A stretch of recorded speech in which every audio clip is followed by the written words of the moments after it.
Decepticons. Autobots detected. Why am I saying such ridiculous, stupid things? It's because today's tutorial is on a move called the Transformer. It's got nothing to do with power lines, but it's actually a great way to get power into your tricking lines. So it's a very simple movement, just a little bit of groundwork, doesn't require any prerequisites or flips.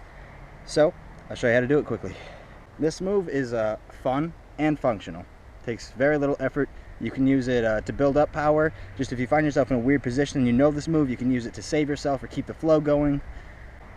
Or you could just use it to practice strength, balance, and just weird movements in general.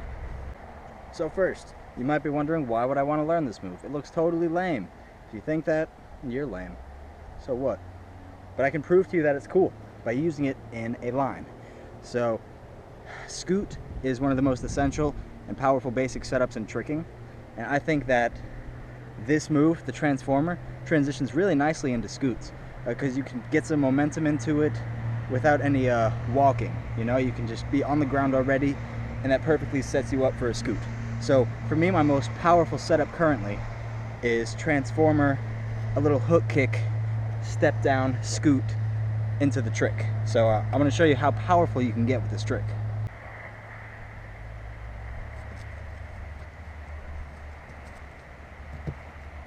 So to do this trick, you just got to pick a side first. I think you should use both sides. You should learn it to both sides, just like a cartwheel. So screw having a dominant side. Just pick one though. So we're going to practice this motion first,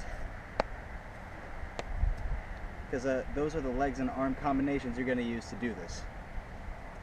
For example, if you want to pick your right arm will go down across your body. If you pick your left arm, it'll go down across your body to your opposite leg. Come back once you got that.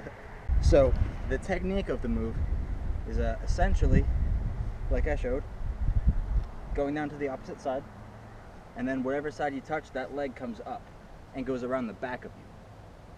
What do I mean when I say that? For starts, let's just do this. Pick a side, and as this hand goes down, make this leg try to stay straight. It'll help you actually. This leg and your hips go a little bit up. So for now, let's just practice that. It's almost like a back kick type thing. Other side. If you are familiar with breakdancing and a flare or air flare, this will help you here. And if you are a breakdancer, you definitely don't need help learning this move. Shit's easy. Now, once you do that, you reach down, the kick back. Here's really the only part that you can mess up, but it's a very easy fix. But this move is a circular motion. You should be able to pick a spot. It's almost like you're playing spin around the bat. Like when you play at field day and such. You put your head down on the bat, you spin around the bat. There is a circle that you make around the point that you start from. Keep that in mind. This is a circular motion. So, this leg doesn't just kick up, it kicks backwards into the opposite direction that your hand is moving. So like this. So once you've got that, all it is a matter of tilting your weight up to being on your hands instead. So there's a point in this move where you'll just be on your hands, but it's very quick and you can touch down at any moment. So, down, you kind of like pick yourself up with one arm and then kind of like round out your back, squeeze your core in, and let your hips come up. Those of you familiar with the Kong vault, it's a similar kind of feeling to that, or a handstand press is even better of a parallel to this. The way your hips pop up.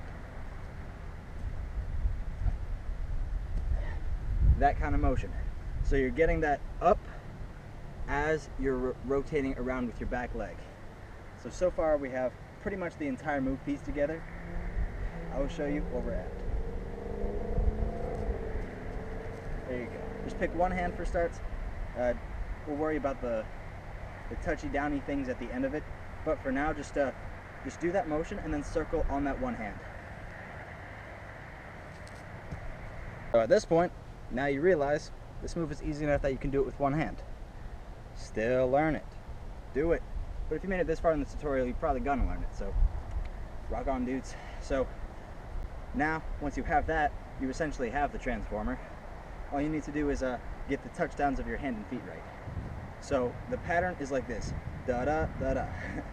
Think about your arms and legs switching places on the ground. That's a good way to think of it. This one comes up, and then as you kick up with this back leg and around, you jump with this leg, that's when this hand comes down a little bit around the circle, and then you rotate around that divergence you've made. Torque. These are words that come to mind, but I don't have the perfect one.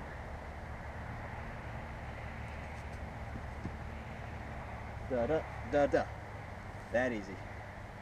Hand down, foot down, foot down.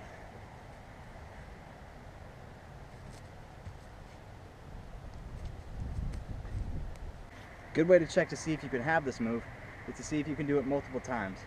It's a good little workout for your brain at first, because once you touch down, you're like, wait, how do I do it again?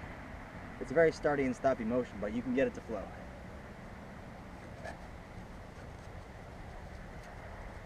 And as I said, learn this to both sides. It's easy enough that you can. Try to get multiple in a row on both sides. Now, last piece of advice, not really a tutorial tip, but it's just a way to make it look kind of nicer. There's many different ways to do it, but I think it looks kind of cool. Whenever I do it to my right side, I have more delay in it, and I kick my legs more up and straight. I think it looks better that way. Let me show you what I mean. When I do it to my dominant side, it's a very rounded move.